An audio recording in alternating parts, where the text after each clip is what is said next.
Anyway, so just to tell you a little bit about me before I get started so that you know who I am and why I'm up here talking about these things. My name is Violet Blue, and I'm a writer. I have over 40 published books that I have authored and edited, many that have won awards, and they've been translated into many languages. They're mostly about human sexuality. For my day job, I'm an investigative reporter for CBS News, CNET, and I also write for ZDNet and the security blog Zero Day. So I do a lot of writing and a lot of other fun stuff. But I'm going to tell you about some of the other things that I do as well, which specifically has to do with a theory that I have that I want to share with you. So I'm going to do some idea sharing. And again, thank you so much for coming and spending a little bit of time kind of geeking out with me on some things that I've been thinking about for a little over a year now. What I'm going to talk to you about tonight is a concept called harm reduction. And I'm going to talk about harm reduction and its different applications in its particularly unique way of taking situations that are risky and risky for individuals and being able to reduce the harmful consequences of these risky actions. And it has some very, very interesting actions about it. So we're going to talk about harm reduction methodology, how it works, ways to use it, and then we're going to talk a little bit about my theory, which is that I have come to see hackers as a high-risk population and what that means. So first, I want to tell you about harm reduction. Harm reduction is typically referred to as a strategy or a strategy of public health policies that essentially aim to reduce the harm or the harmful consequences associated with risky behaviors or risky activity.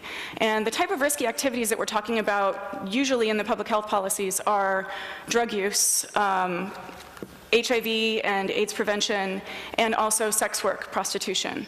And these programs are fairly controversial. They've been around for a couple of decades, but they're only instituted into public policy in a couple of countries officially, Switzerland, Canada, and Holland to be exact. They are employed in other areas in different countries, but seldom officially because harm reduction itself is highly controversial, and I will explain why. Harm reduction essentially meets the person who engages in the risky behavior or acts in the risky ways at their level. So what it does is it suspends judgment about the risky activity or whatever risk the person is taking. And instead of applying judgment or anything like that, basically says, okay, you're doing this activity, we're acknowledging that you're just going to do this activity, we're not going to stop you. So for instance, the just say no drugs approach is a really good example, I think, of failure. But it's something that's instituted widely because of societal perceptions about drugs and drug use. It fits a certain moral code that then gets put into policy place and is considered acceptable because it follows the code that drugs are bad.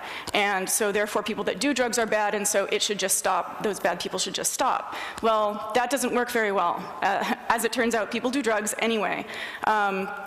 So rather than a just say no approach or a black and white approach to something like drug use, what harm reduction aims to do is essentially say, okay, you're going to do these things, so what we're going to do is we're going to give you the tools to make informed choices about the risks that you're taking and arm you with information, arm the people at risk about information so that when they do engage in the activity, they do so with less risky consequences to themselves, to their communities, to the people that they care about.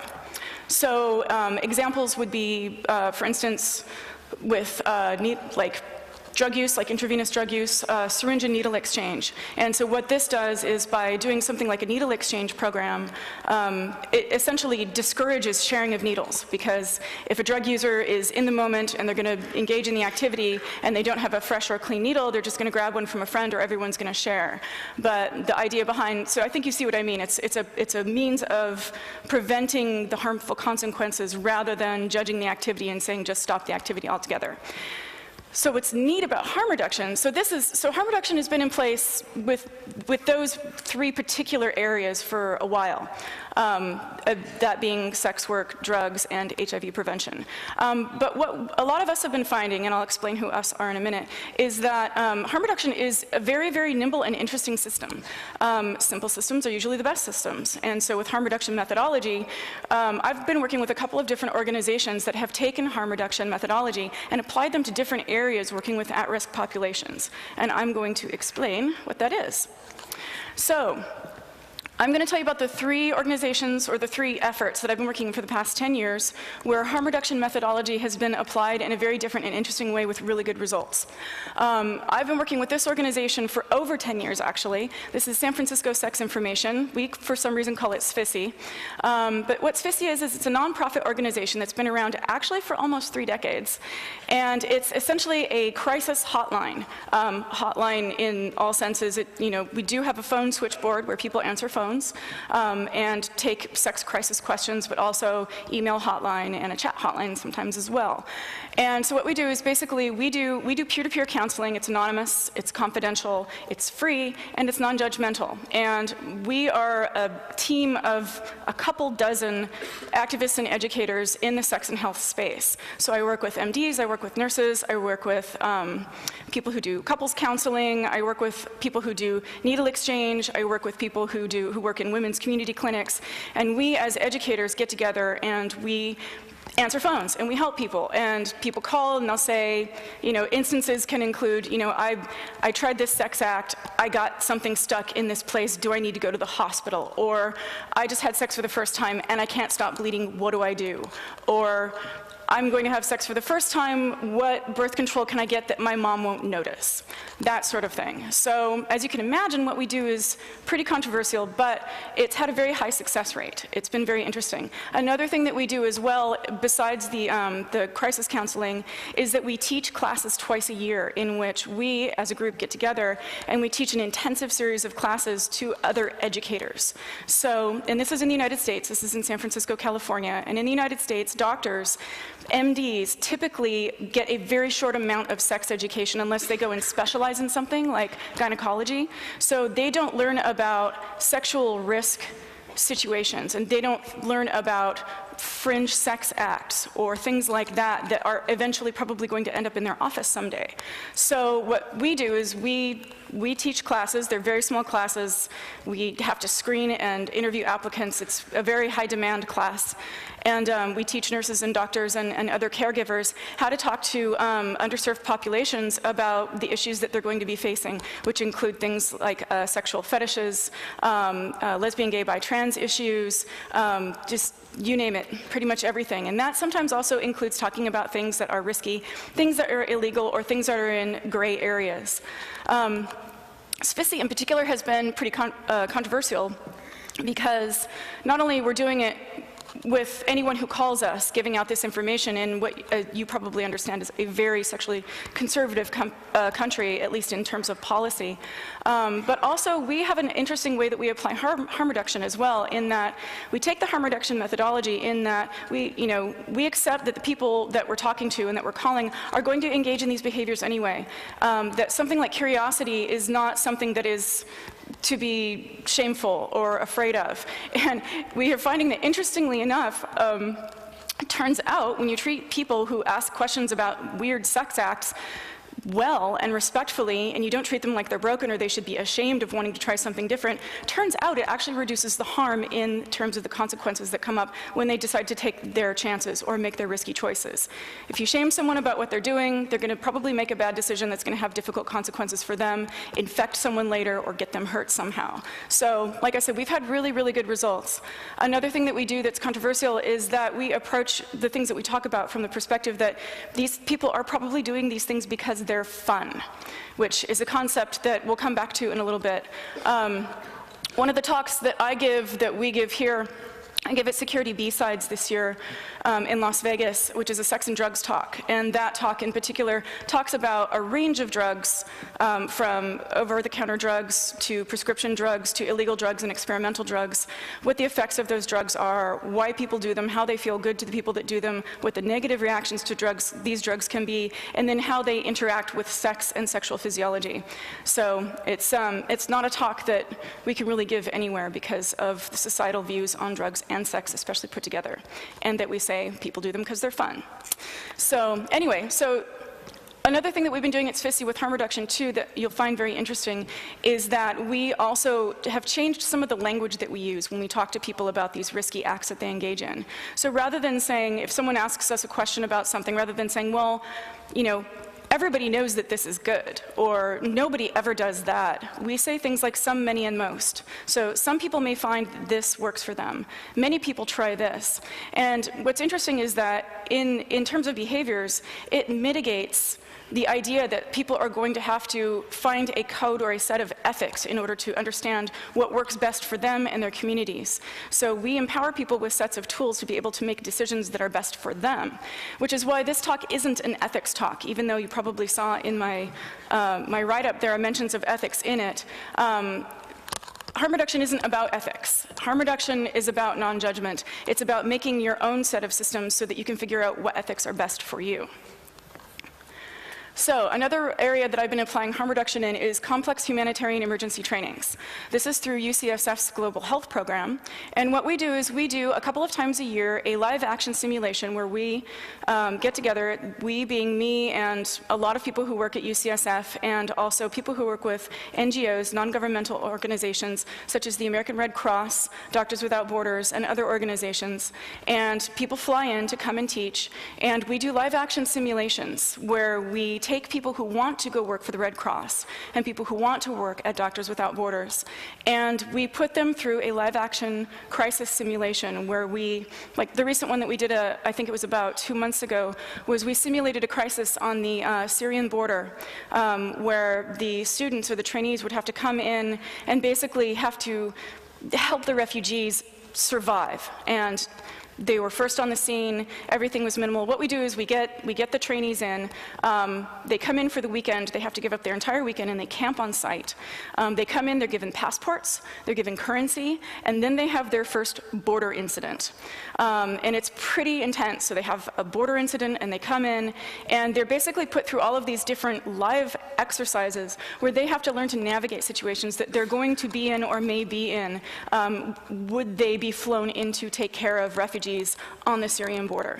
So they learn how to clean water. They learn how to deal with disposing of dead bodies. One of the things that they do is a wilderness medical training where essentially groups of the students will be put together and then sort of like herded down a road, and they come around a corner. They're not really expecting this. And there are injured people all over the place, and we have great actors that come in and they have fake blood and it's really gory, and there are always gunshot wounds. There are always mysterious trauma, and the situation that they're put in is that they don't know if some of the people there are plants, they don't know if some of the people there are insurgents, and they find out that they are also being watched by insurgents while they're trying to treat these people who are screaming and wailing, and it's very intense. And actually last time I was watching, time before last that I was watching them do this, I was observing, and I spotted this guy like up in the bushes watching everybody, and it was really creepy, so I took that photo. Another thing that is done during this training is something called Geneva Convention training, where the students are actually abducted. They're bottlenecked, and then they're trapped, and then they're interrogated, and they're tortured. And they have to make serious choices about what type of information they're going to give up and learn how to survive. Mind you, the mock torture is that we have people planted in them that get tortured off-site, and you just hear them screaming. But you get the idea. The part of this that I do is I do a media training. And so what I do is I come in and I pretend that I'm an asshole from CNN, and I interview them because this really happens.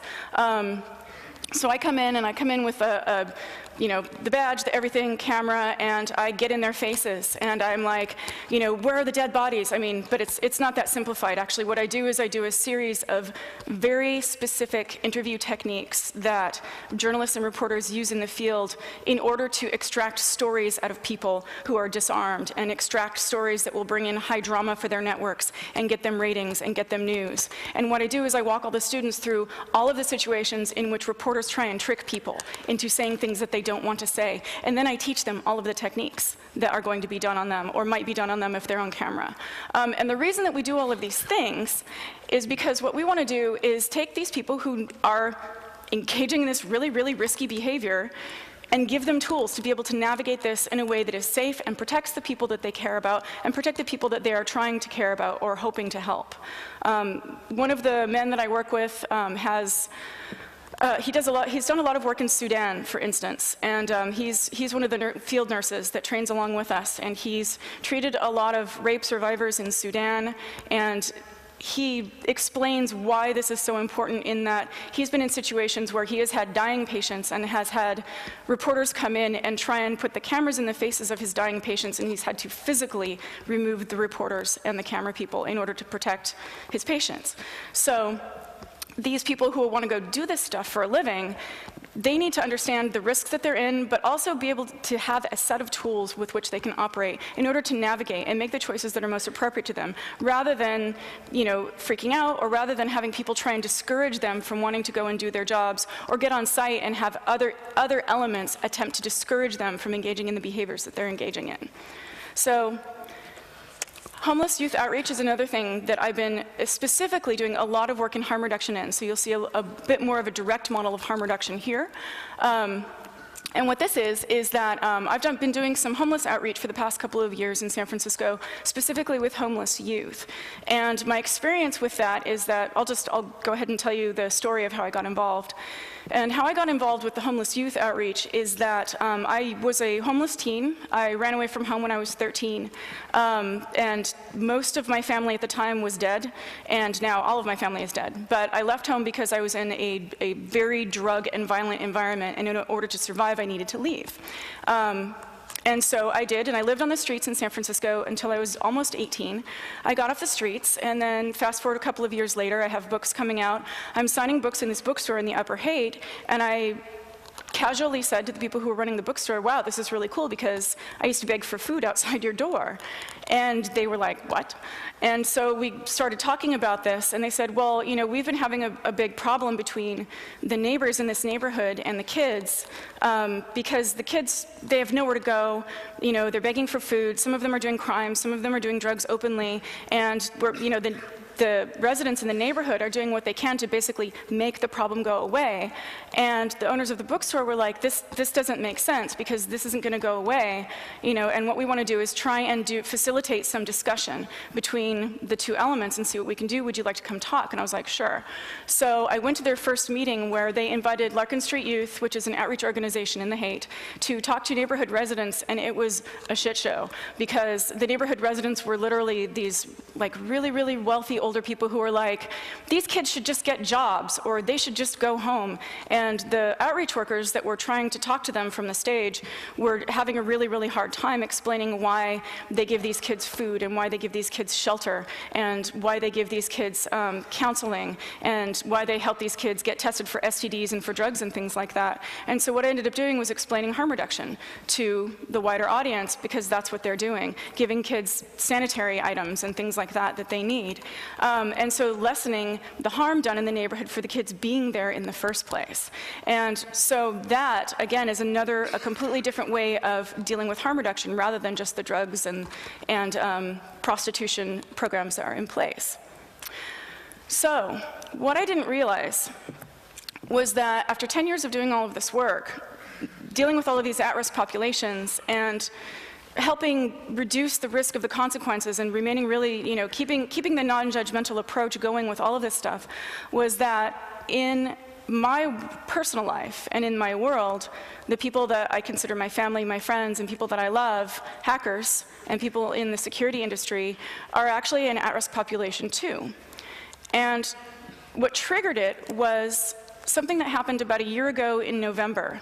And I don't know if you guys remember this or not, but a year ago, November, there was a high-profile suicide. A founder of a startup company that was intended to be a social startup committed suicide, and it was about 5 days after a Wall Street Journal article had come out suggesting that the startup that he and his co-founders had founded was a failure, and his body was found 5 days later in his San Francisco apartment. And this, of course, was very upsetting and very shocking for a lot of people. And what it did was it raised awareness about what the issues are for people who work in tech, specifically hackers. And you know, what type of mental states, what types of pressures they're under. And it got me really thinking about what type of risk, internal risks, that people in hacking and people in the security industry face as a risk population, in addition to all of the other obvious risks. And so I started interviewing psychologists, and I started talking to a variety of different people about what the internal environmental factors are for hackers and for people who spend a lot of time in solitary areas and pursuing things that they're interested in that they can't really talk to other people about.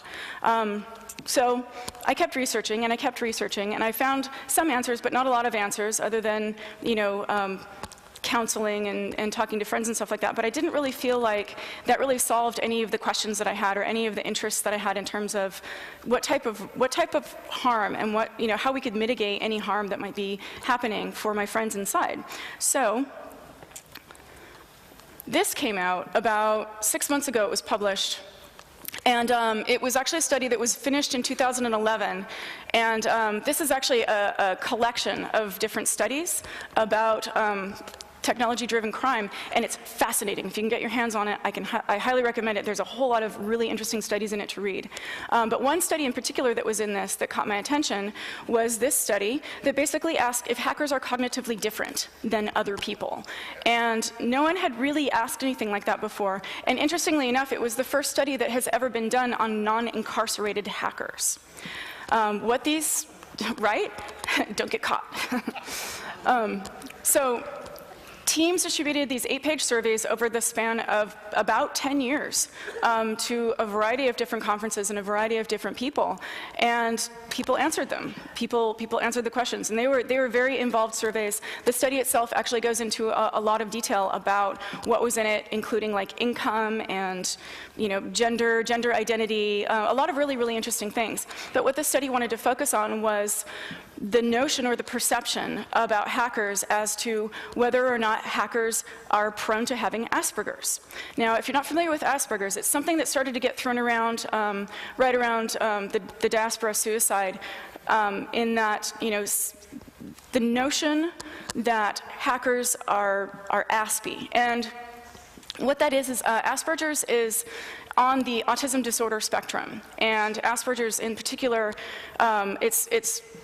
it's typified by obsessive attention to detail, high intelligence, a seeming inability to have empathy, like completely not understanding what other people feel at all, and also seriously impaired social skills. And what's interesting to me is that once I started to really poke around at this and talk to psychologists, that there wasn't really anything quantitative that had put this thinking into place, except a Wired article that came out around 2001 that basically suggested that hackers had Asperger's and put forth a lot of opinion on case, but didn't put forth any facts or anything like that, and then put a little like, take this test yourself survey. And that's what kind of got the ball rolling and getting people thinking and starting to apply this really, really casual diagnosis to hackers. Interestingly enough, the results were very surprising. The results actually did not find that from the hackers that were surveyed that hackers had Asperger's across the board or were even remotely prone to having it. Instead, what the researchers found was that instead of, or rather the opposite of Asperger's, was something called intense world theory or intense world syndrome. And what this means is that rather than disconnecting and not feeling anything, hackers, or at least the hackers they talk to, might be more prone to being the type of people who are actually feeling too much and are simply overwhelmed. And I found that very interesting because it's completely the opposite of the way that hackers are characterized. So you've got that mischaracterization to take with you as well. And as you can see, there's a little bit more detailed bit on the bottom here. They feel too much in a room full of people and the information comes in too fast than can be comfortably processed. This person would combat social anxiety by focusing on details and switching attention. And so that would be like talking to someone in like sort of an ADHD, just moving too fast about different things, but it's not ADHD either. So I find that very interesting, and what I've been trying to do is raise awareness about that. So one of the things I did was I analyzed the results of the study and I published them on CNET and talked to also more psychologists about what the results of this study might mean in terms of taking a look at hackers. And again, it opened up more dialogue and more interest for me in terms of what what made you guys more of an at-risk population? I mean, a lot of what the conclusions were, of course, were that hacking is a complicated gift for all of you. So that just actually opened more doors and made me want to investigate even further. So what I started to do at that point was doing more outreach and talking to more harm reduction professionals, more psychologists, more doctors, and starting to put together a risk assessment for hackers as a population. And what I ended up doing was having to do a risk assessment of what I see as rather than the internal factors, things that contribute to the internal factors, but also a general risk assessment for what hackers may or may not face. Legal risks, obviously, fighting common misperceptions between information sharing and advocacy. And that's something I see you guys fight a lot, where what you're simply trying to do is impart information about something, and it's a lot like harm reduction in that we're giving information just to give people information because this information needs to be shared. And instead, people see it as, glorifying or trying to put one over on somebody or, making something look more glamorous or more sexy than it is. And that's not actually what you're doing at all. Lack of support system in general, because the nature of the work is so solo. You can't ask for help if you need help on things a majority of the time because what you're working on is secret or is too personal, or asking for help means that you would have to share things that you simply can't share. Dealing with being an outcast to society because of the common misperceptions and mischaracterizations. Fighting in different institutions, which also goes along with being an outcast to the companies that you work for. Again, it's no one listens to hackers, so that's not easy to deal with at all. Limited communications in terms of the ways that you can communicate about what you're doing. Channels, whether they're insecure or not, who's on them, who you're talking to. It invites a level of day-to-day paranoia. Again, hackers are culturally diverse. They may not be working in the same language of their targets or their allies, so there can be miscommunication around that. Some hackers are more at risk than others, especially ones who have exceptional talents or exceptional access, because it makes you more of a target. You're engaged in high-stakes behavior. The high profileness of the information that you have or need to contain adds another level of pressure that you're under. You have the inner risks, which is a lot of what I've been analyzing for the past year and talking to psychologists about. You also have the pressure of doing things that you know are going to affect lots of people. And at the same time, even in your own communities, you're in this sort of moral universe where there's a lot of fronting, or you play or you get played, you secure or you get secured. So this is what I'm relating, and this is a risk assessment that I'm talking to healthcare professionals about and psychologists. And the reactions I got from them were so sobering. So one of the psychologists I talked to, I described this as a risk assessment, and the psychologist basically, there was a pause, and he said, "You're describing people who are going to war." And another one said, oh God, she was really overwhelmed, actually. She said, "It reminds me of something that we have," she said, "First of all, this reminds me of espionage and espionage psychology and what people deal with when they are working in the FBI or when they're working in different areas of espionage where they have to lead double lives." And of course, she did a ton of research and tried to find as much information as she could for me. She works on the California State Ethics Board and trying to get information about espionage psychology, and it is very difficult to get, as you can imagine. But she said at one point, this reminds me of something that psychologists deal with as well, which is basically the long-term effects of being secret keepers. And I was like, what are those long-term effects? Are we talking about something that would be along the lines of PTSD? What are those effects, and how would we cope with those? And she said, well, in psychology, we call it compassion fatigue. And she described it as basically being secret keepers and having all of this information and all of this stuff to process and all of these feelings, but not being able to share them or relate to them, and also not being able to talk to anyone about any of it at all. And I was like, well, obviously it's not exactly like compassion fatigue, but how do you deal with compassion fatigue in the psychology profession? And she said, well, it's the usual things. It's get exercise, spend more time with family and friends, and work less. And I was like, that doesn't apply at all. Like, you can't tell hackers to work less. I'm like, look, these people work in 24 or 48 and longer hour cycles without eating, without sleeping sometimes. And that's just the nature of the job. And you can't tell these people, like, you can't say, oh, you should do that less, because this is who they are. And it's important. It holds them together. And so there's been no work done in this area in psychology at all, which I find absolutely fascinating.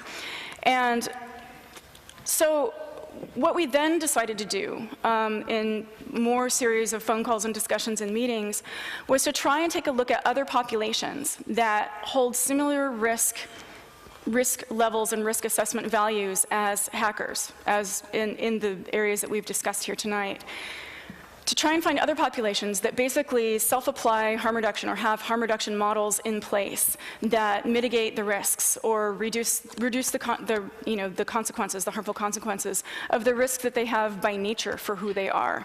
And we thought of a couple of different populations, but the one population that a number of people kept coming back to were gangsters, gangs and gangsters. And basically what that came down to was having a code. A number of people mentioned this while we were talking about it. Basically, it's the code of the streets. And the code of the streets it's something that's been around for a long, long time in outsider populations that engage in illegal or risky behaviors. And essentially what these populations do is they create their own codes, not necessarily of ethics, but sort of rules to live by that help them not get caught and help them make the best choices for themselves and their work and for the people that they care about. And the code of the streets is a lot like that. So, essentially this is a basic code of the streets right here, but I really felt like they were onto something. And what I wanted to do was I wanted to look at a really much more detailed code of the streets and see what that meant and what that looked like. And you'll see that in a second how it relates. I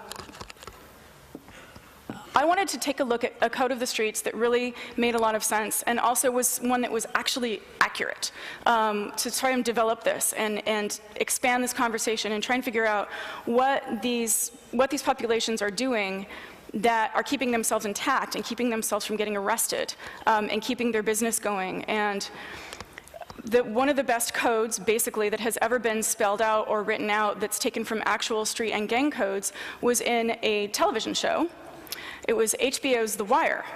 And The Wire was a series that ran on HBO for about 5 years, and what it did was it took a lot of real-life instances of Baltimore street gangs and their highly, highly organized and very complicated businesses. And through this underlying theme of having a code or a code of ethics by which to operate by, essentially spelled out how this code works. And the code was personified in one character in particular who was actually based on a real-life gangster who did have his own code, which I found out in my research. And the code was very, very true and very real.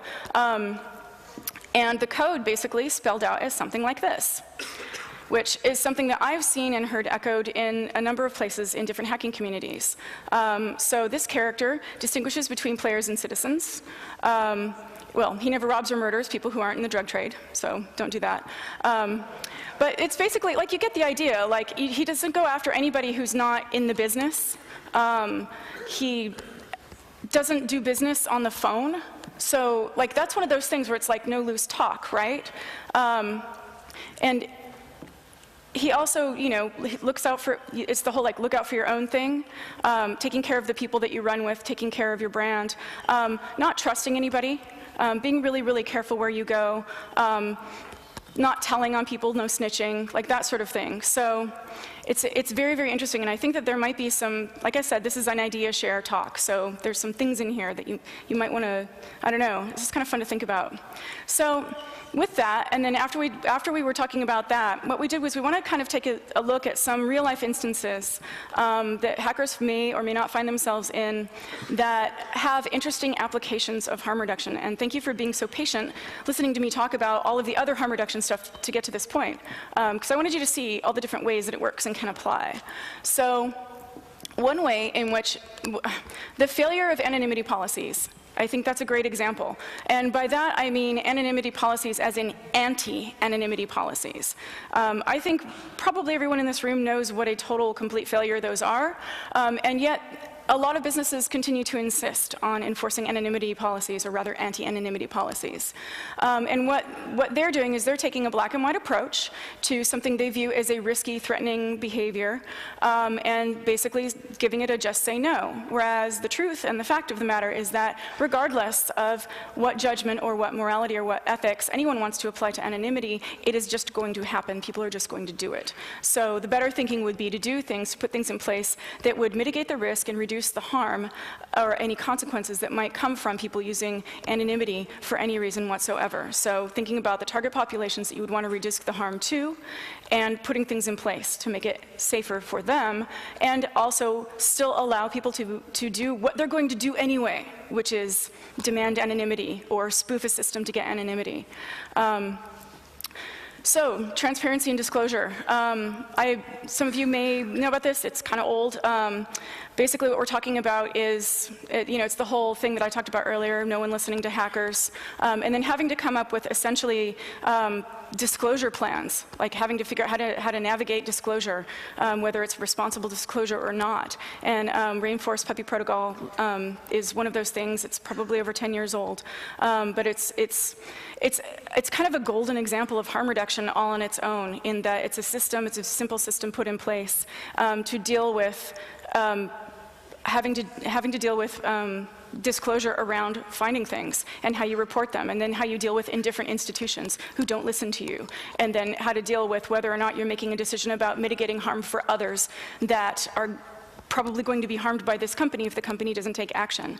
Another great example is hackers' gentlemen's agreements, where basically two entities decide to make an agreement or a truce to do something or not to do something because they know that the risk of both of them doing it or not doing it would actually be a greater risk or greater damage to the project, or a greater damage to the hackers, or a bigger risk for people involved. Hacktivism is one of the areas that I've been focusing on very, very specifically with looking at harm reduction models, because I spend a lot of time around the EFF, and I have for several years, and I've done work off and on with people there. And harm reduction comes up a lot, and I've been doing a lot of talk about harm reduction with a lot of the stuff that they've been doing in terms of teaching people about surveillance, dealing with activists, dealing with people who do, gray area use of communication tools. And I was recently out to brunch with a friend of mine from the EFF who was just down in Brazil at this surveillance summit that they had in Rio, where they got together and they did a ton of workshops about surveillance and dealing with communicating to activists and at-risk populations about using communication tools and surveillance systems and how they're surveilled and how to deal with a lot of different things. There was a lot at that summit, and it looked awesome. But she was relating to me an argument, or a friendly argument, that she got into with someone from a European, sort of like a European version of the EFF.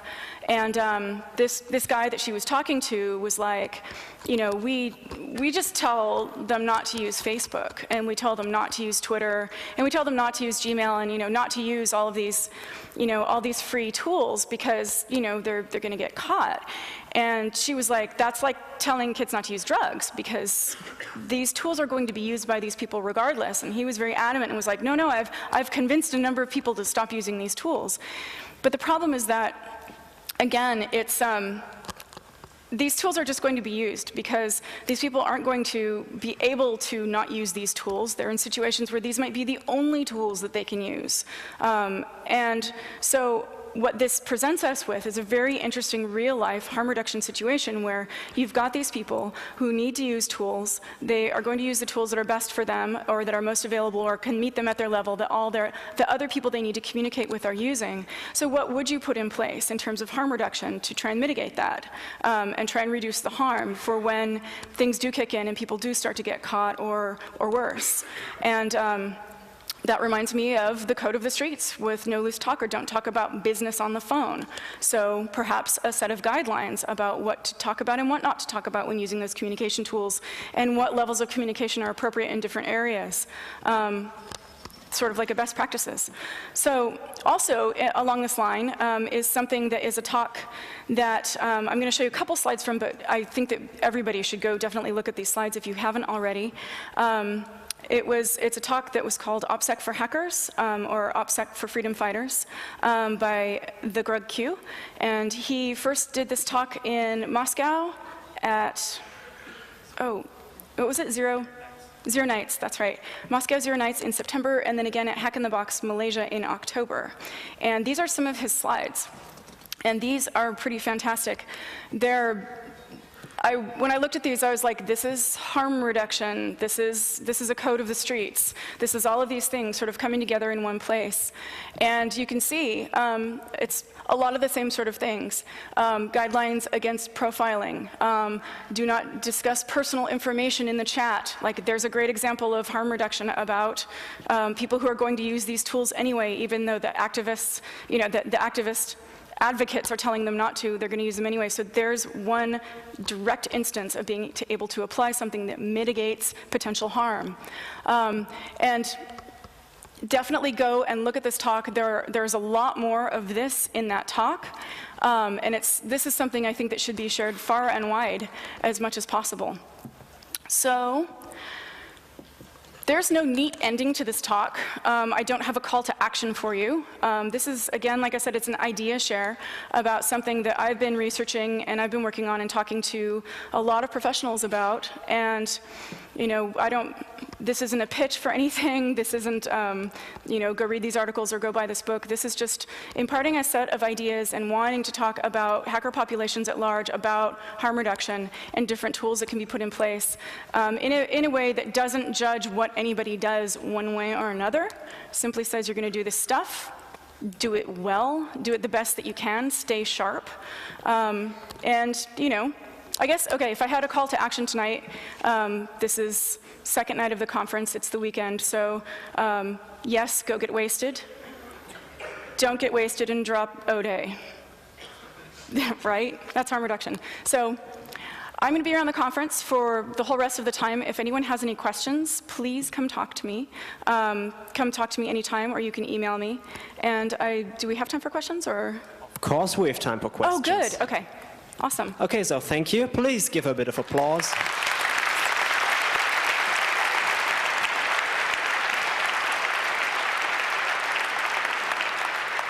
Okay, so you probably know the drill. There's 4 mics, 1, 2, 3, and 4.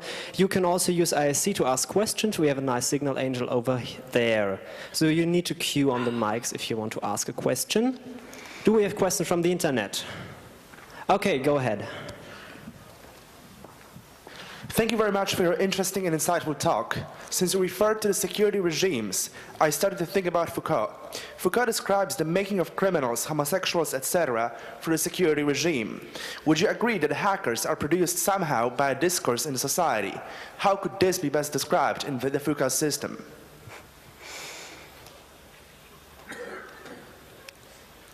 Can you simplify the question?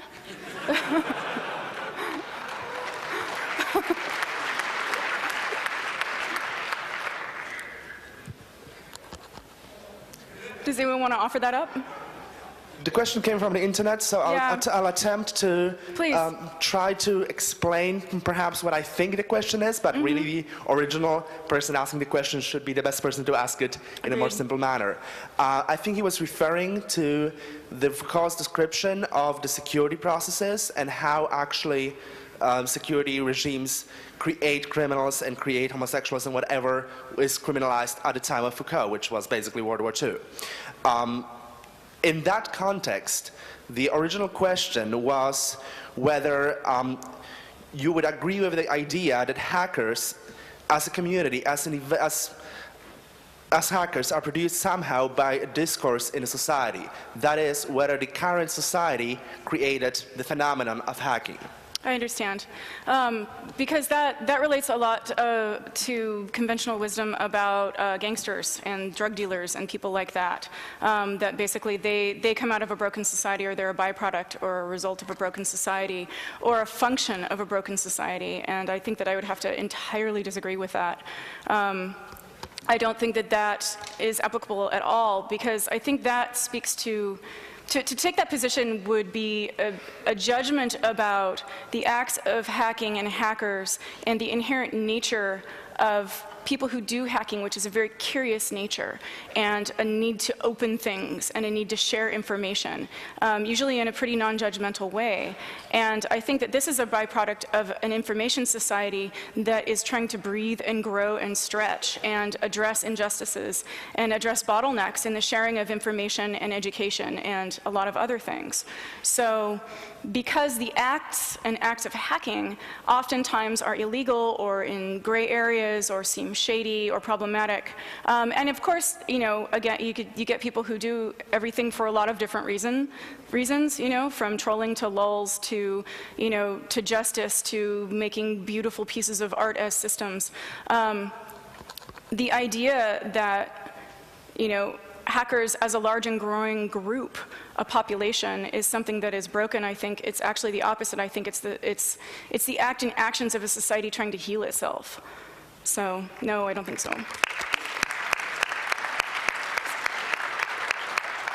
Thank you. And now mic 1, please.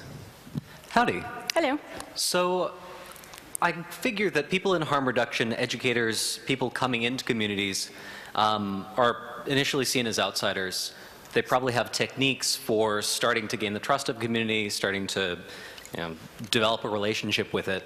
I figure the hacker community is as wary of outsiders as others.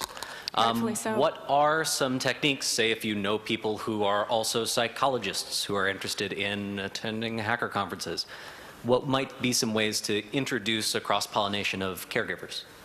It's a really good question. And it's something that I did discuss, because talking with psychologists about a lot of the issues, especially when I was doing risk assessments, I was really, really hyper aware that I was talking to outside society who really didn't understand that the mistrust and how closed this population is in general, and that a lot of the things, a lot of the usual ways that they would want to communicate with this population are not going to work, and they're not going to happen. And if they do happen, they're probably going to get spoofed and trolled, and well, you know. You can't just email hackers@gmail.com. Right, exactly. So. I mean, and it also depends on, you know, what we would be talking about in terms of doing any kind of outreach, because I kind of feel like I don't even know if that model would work. You know, like, is this a community that would need any type of outreach? I don't think so. This is a very it's a very self-individuated community. Like, everybody here is on their own path, and this isn't a group that usually does things as a group, which is very, very cool and very unusual. So it's like, find the leader. We're all the leaders. So. Yeah, I don't know, because we did talk about this, and I didn't have any specific recommendations. All I was thinking was that the things that they were suggesting weren't going to work if they wanted to actually make inroads or anything like that. Although one of the women that I talked to, the one that was really interested in the idea of the long-term effects of what it's like to be a secret keeper, she's done actually a lot of the forefront work on psychology and tech and geeks, and is very not part of the usual regime. So I think she's very interested in it and might run with it a little bit. She's done a lot of work, actually, interestingly enough, in the area of geeks and depression. And she has I think it's called, I think it's called Psychology 2.0 or something like that. It's got some silly title, but it's a resource, like, it's a resource page. I'll put it up with the resource links with this. That's got like a lot of like geeks and depression resources and things like that. So she may pursue this. I'm not sure. I'm not sure where I'm going to go with this either. I just wanted to share what I'd found so far. Thanks. Okay, thank you. And internet, more questions? Okay, perfect. Thank you very much. To paraphrase the question expressed by a multitude of people on the IRC channel, one of them has asked, where is the list of tools that you can use? The list of harm reduction tools? Yes. We're developing them. I mean, it's harm reduction tools at this point are very specific for the different populations. So harm reduction tools for people who use syringe drugs and needle drugs. You can find tools that are in place from, organizations that do outreach that are specifically like needle exchange or, safe shooting areas, information about how to clean your rigs and things like that.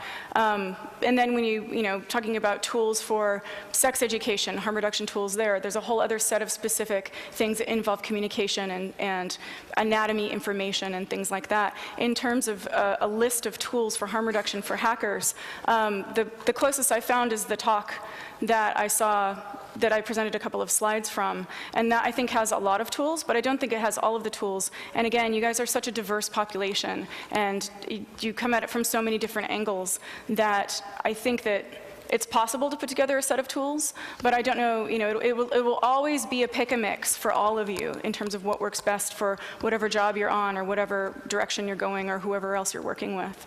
So. Okay, good. And now, do we have any questions on any other mics? No? Then just one again. Hello. Hello. You treat being a hacker like treating people suffering from depression or post-traumatic stress disorder or similar. Do you really think that it's a comparison which holds, which you can apply the same methods in psychology like doing for post-traumatic stress disorder or something? And if yes, do you think that this is going to be possible to be treated like a depression or something else which is just not right on being a hacker? That's a very good question. I think it's a mischaracterization that I hope wasn't communicated in that I intended to examine hackers as a depressed population, because I don't think that. What I intended was to tell the story of my investigation of this, beginning with the suicide that happened a year ago and the issues that came up. And the reason that I made the choices that I did around the way that I investigated it was because I wanted to look at it from an approach that would be typical in society. So, and this is what I end up doing a lot in journalism, where I know how I want to research something, I know how I want to talk about it, I know how I want to tell it, but what I need to do is step back and take a look at it from the way the medical community would address it, and the way that it will be, the way it'll be spun in media, and the way that people will want to look at it and treat the subject or treat the topic. So that's why I wanted to go the route of talking to psychologists. But that's also why I also wanted to talk to people in harm reduction, because in the harm reduction arenas, we don't see people who are interested in sex, we don't see people who engage in risky behaviors of any kind as people who are damaged. We don't see them as people who are broken. And as I said earlier, as a matter of fact, when you treat people like they're not broken who are doing risky behaviors, the harmful consequences of what they do get reduced. And they get to do the thing that they want to do, and they get to do it well, but they don't, sustain any harm from it, or they sustain less harm, or they impart less harm to people around them. And my fear and my worry is that at some point, just as with sex, like, in the United States, we're dealing with this constant bullshit of people trying to say that there's such a thing as sex addiction, or there's such a thing as porn addiction. And there are churches that put out fake studies that support evidence about the damages of pornography to society, and news outlets get this stuff and they spin it and they report it, and then people start to believe it and take it as fact, and it starts making its way into legislation. And it really makes me upset, because sex addiction isn't, and porn addiction isn't actually an addiction. It's not anything that's classified. There's nothing to support this. But what we have is a groupthink that watching pornography is a disease that must be treated. So what's the disease in being a hacker? I don't think there is one, but my concern is... You treat it like one, actually? I don't think I do. Okay. I just wanted to take a look at it from the way that other people might take a look at it and see what psychologists would say about what the things are that you guys deal with. Thank you. Thank you. Okay, and more from the internet. Taking operational security as a basis for hackers' right way to do it, what additional points in terms of practical advice would you make? Well, I would definitely say to go look at all those slides. There's like 147 slides in that talk, and there are a lot more things that he detailed. And that OPSEC for Hackers talk is fairly complete. And that's something actually that when I was talking to the EFF about coming here and talking about harm reduction, they referenced that talk quite a bit as an essential in all of it. Aside from that, I don't have a lot more other than some of the other things that I suggested in terms of, responsible disclosure policies and taking a look at other types of agreements or sort of things that people have had to make on the fly to set up a simple system in order to deal with, tricky things that need to be resolved and get through them in a way that's safe. So I don't have much more to offer than that, unfortunately, at this time. Okay, and now you, please. Okay. Hey, Violet, first, thank you so much for this talk. Thank you for bringing it to the Congress. I think this is a very important topic. And also, I wanted to thank you for mentioning Ilya, because his suicide hit a lot of people in the community. Another person within the same time frame was Len Sassaman, a good friend of mine, and I feel both of them were actually I would say similar societal issues affected them, in different ways, of course. So coming at it from what it seems to be in part maybe a situational depression type dynamic, I'm curious to use a metaphor in a sense. I imagine that most of the people in this room were perhaps one of the smartest kids in their classroom growing up. And I can imagine all the social dynamics which arose from that, maybe other kids being jealous or just not understanding, things like that. I am curious, has anybody looked at, to extend the metaphor a bit, different classrooms in different parts of the world to see if those classrooms had different social dynamics and whether any of those dynamics bred maybe healthier environments for people or not? I don't know of anything like that. I know that there are things like that, but specifically education, that type of education isn't something that I've done a lot of work in. I've mostly done outreach to schools, but I haven't done, and I haven't taken a look at any of the environmental factors growing up or in educational systems. Just conventionally speaking to the hackers that I've talked to, it's been varied, and a lot of people with exceptional talent and exceptional intelligence have, by and large, from what I've seen, either excelled or have been put into remedial programs. So those challenges start early, for sure. Okay, thank you. Thank you. Okay, we finally got a question from Mike 4. Hello, I missed the first part of this talk, so sorry if it is, if maybe I could have spared this question. And it's something that may be really obvious, so again, sorry. You said that there is no such thing as porn addiction. And okay, but still when you use porn, you are like using 1 hour, 2 hours, more or less, it depends, of your life on that thing. And at the end, you could have used the time to do a lot more productive things, useful for other people. And when you have done it, you don't really feel satisfied with yourself. And on top of that, if you can say, but you still watch films and other kind of entertainment, that's true, but like if it's an horrible film, I can just stop watching it. And with porn, it's a little bit different. I mean, I'm like, my brain is override, and when you start to get excited, obviously your hormones say to you that you have to go on until you jack off. And so I hate to interrupt you, but this talk isn't actually about pornography. Yeah, sorry. That's okay. But you... You can always just find her contact information and just argue on Twitter if you want. I'd be delighted to answer your question, but perhaps at another time. Okay. Thank you. Okay, what I was about to say is that this thing seems to be a little bit like addiction, but maybe it's just my flow point of view, so okay. Thank you. Okay, thank you. And now Mike 1, please. Okay, yeah, so when you talked about the concept of harm reduction applicable in other places, I thought, and not judging people, I immediately thought to a conversation I had yesterday with a guy who had an iPhone, an iPad, and a MacBook, and I asked him, why do you have all these devices? And his answer was jailbreaking. I would think that is harm reduction. I mean, we don't judge those addicts even they themselves know that they are harmful effects, risks, or if you free data from the cloud, for example, people know that and they take the risk. Is that a suitable analogy that hacking itself is Yes. often is harm reduction, or Wine, for example, like running Windows binaries on other operating Absolutely. systems? No, it's absolutely. And that's something I've been thinking throughout this entire process. Well, then it's familiar to many of us. Yes, exactly, exactly. And also the controversies that surround harm reduction in general, like, confusing, people demonizing what you do because they're confusing information with advocacy. Just because you tell someone information about something doesn't mean you're saying go out and do it. But a lot of people oftentimes think that that's what you're doing. So, but yeah, there are a lot of parallels, certainly.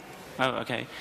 But are there aren't there cases where harm reduction reduces harm, but reduces the perceived risk much more than the actual risk?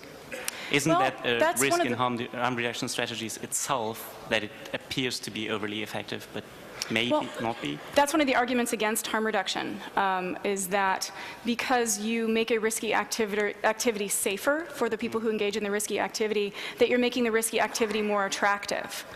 And I think that because the activities that we're talking about are activities that are sometimes taboo or go up against societal beliefs or religious beliefs, I think that that's up for discussion, because I don't think that that is something that you can necessarily say is black or white. Or So- maybe we as society even want it. Like seat belts have made driving even safer, but and horse carriages are probably much more safer because they don't go as far. But we as society have decided that driving is safe enough. Like there are several thousands of death every year, but it's safe enough that we can take it. Well, it's interesting that you mentioned seatbelts, because when people usually describe harm reduction, they mention seatbelts. So Then that's it's not interesting. yeah, it's not as interesting, exactly. But I mean, it's not having judgment about these things also doesn't mean there are no boundaries, and I think that that's a common misnomer as well. So. Okay, I'm sorry, but we're going to have to end now. We're running out of time. Thank you very much. Thank and you. once again, just give me a minute. Okay.